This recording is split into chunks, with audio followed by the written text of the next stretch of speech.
Don't talk like that, Uncle John. There's lots of good kids. We just have to weed out the bad.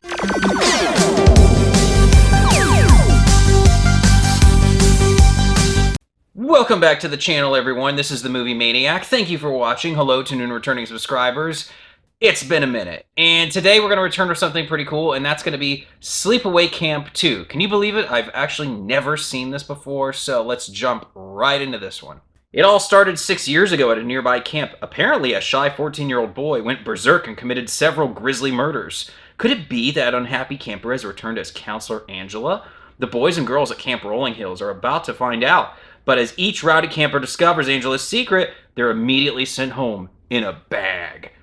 One thing that's different about this one from the previous right away is that they announce the killer straight out the gate. So it's not a bunch of POV shots throughout the entire film like, oh, who's it going to be? It's going to be this whole what-if mystery. No. They get that out of the way, and I appreciate that because, you know, when you look at the first Sleepaway Camp, you're going to eventually have it transition into this kind of movie after a certain point in time. I mean, I think this one came out in 1988. Like, there's all these other slashers out at that point. The formula is Loctite sealed, and, you know, you're going to have that at this. It's just the natural evolution, but there's still a lot of really dark humor and just weird stuff, you know, that kind of keeps that whole Sleepaway Camp vibe going in this one. Let me add to that this is much faster paced. So if you thought the first one dragged or kind of took its time and was a little slow, you don't have to worry about that here. You can pretty much jump into this one and the film gets going right away. Guys, something I like here, most of the finale is in the daytime, which I appreciate because oftentimes with these slasher movies, you have it all take place with the final girl running around in the middle of the night and it's the masked killer chasing after her. But, I mean, it does eventually get to sundown before the credits roll, but before then, most of it does take place during the day, and you have a cabin where all these bodies are being stashed, and I thought that was cool. That was a nice spin on things. So I've seen the cover for Sleepaway Camp 2 sitting in the horror section, the VHS, since I was a little kid. It was iconic because you had the hockey mask and Freddy's glove on the cover, and you always thought, okay, this is just a cheap marketing gimmick, like it's not going to be in the film itself.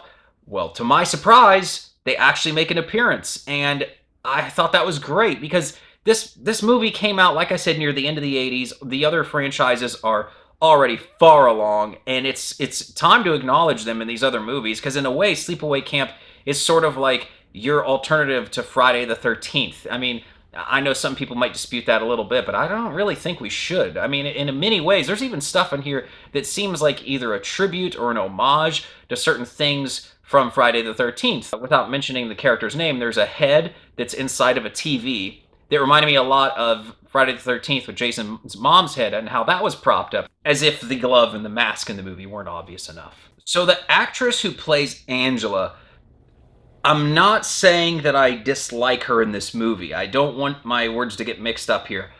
All I'm going to point out is that I think in certain scenes, she's too sweet. And I get it. She's supposed to be reformed.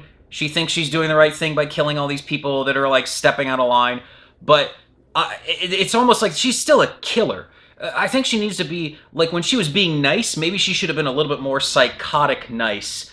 And that didn't come through quite enough for me. The deaths are pretty brutal. Yeah, almost to the point where it's comedic, like it's campy, no pun intended. But I think that they were going for that, and that's going to deliver if that's something that you want out of these films. Guys, with all that being said, I don't know what to rate Sleepaway Camp 2.